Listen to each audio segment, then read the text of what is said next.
Hey everyone, welcome back to my little micro vlogs in between other great content on Paradigm TV. Be sure to check it out.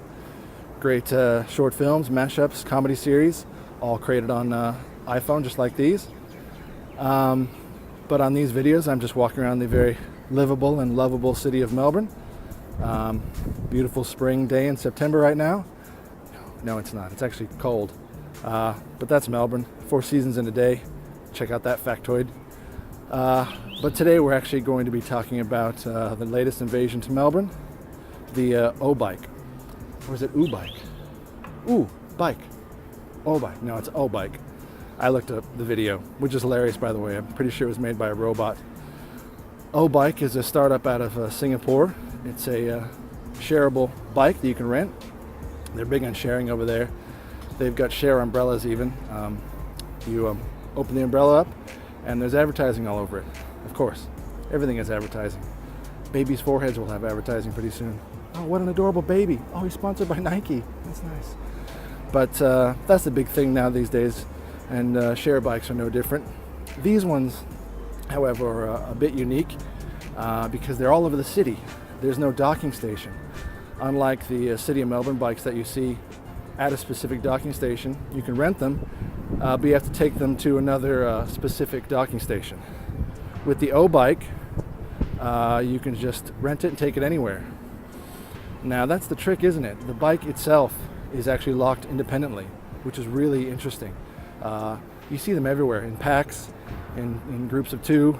You see them alone, just sitting in the middle of nowhere. I saw one that was pushed into the river, which I thought was sad. It looked like a murder scene or something. But again, that leads you to believe, how's that all work? How is it being monitored? Is there a team of Obike people who find you and take the bike back? I don't know. But that's what we're going to find out. It is really interesting, though, in the way they actually rent them compared to the other bikes. So let's have a look and get the skinny on Obike.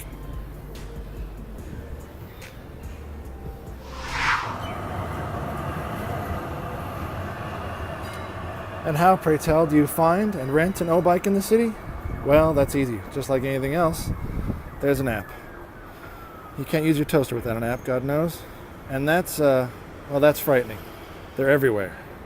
In fact, there's some right down this alley. Oh, look at that. Well, that leads me to something else, the fact that there's so many. Apparently these are becoming a bit of an epidemic in China. They're just everywhere because that's the basis of the dockless system, that you can leave them anywhere and rent them on the go. Now, the fact that they're everywhere, I mean, that would offend hipsters and environmentalists alike, I suppose. But it's interesting that they're just left anywhere. So how does that work? Well, you get the app. You have a look. Pricing. That's important. $1.99 for 30 minutes. Now that doesn't sound too bad. We'll come back to pricing later. Obviously, you can also reserve your bike. You can go right up to it or reserve one in the area, and that lasts up to 10 minutes. Now you scan it to unlock it, and that is pretty simple.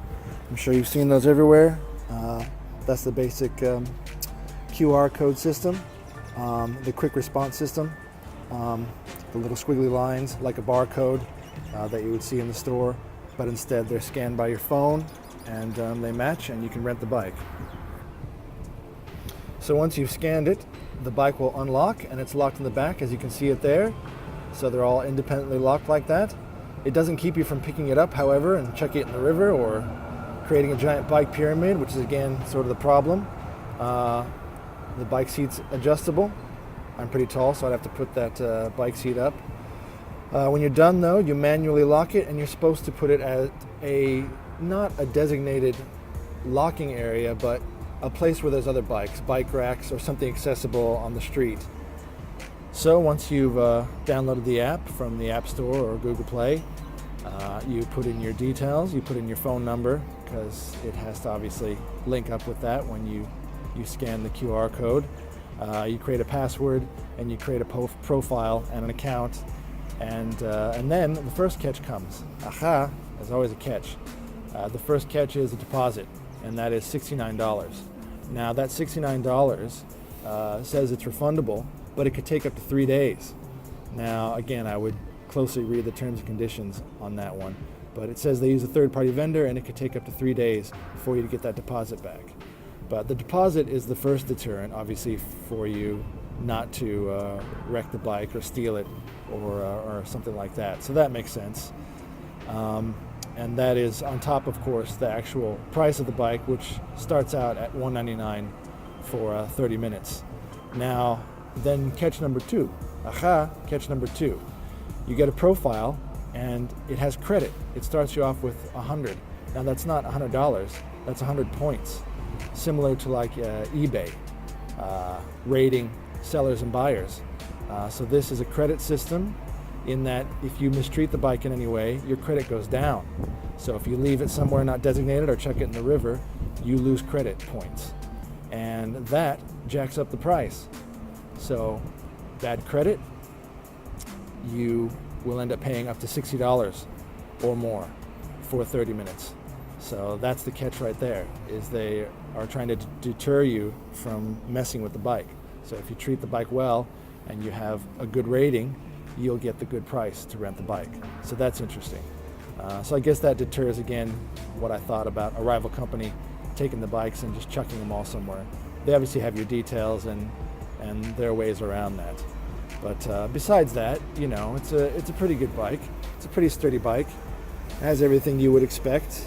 It doesn't have gears, though, so watch those hills. Then again, Melbourne is pretty flat, so there's not a lot of hills. It's got a bell, brakes, pretty solid. The seat can raise up and down. I'm pretty tall, I have to raise it pretty far up. It's got lights in the front and back. You know, again, it's pretty solid. It comes with a helmet. So, you know, if you're in the city, can't hurt. Have a play around, rent it if you like. Watch out with that deposit. Make sure you get that back. But I've seen everybody riding these, businessmen and businesswomen.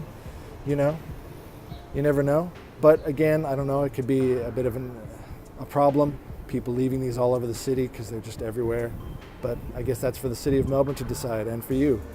So if anyone knows anything about these or have ridden one, or you've got any insights, leave a message. I'd like to find out more about it. And in the meantime, check out more great content on Paradigm TV, and we'll be back with something else great in Melbourne. See ya.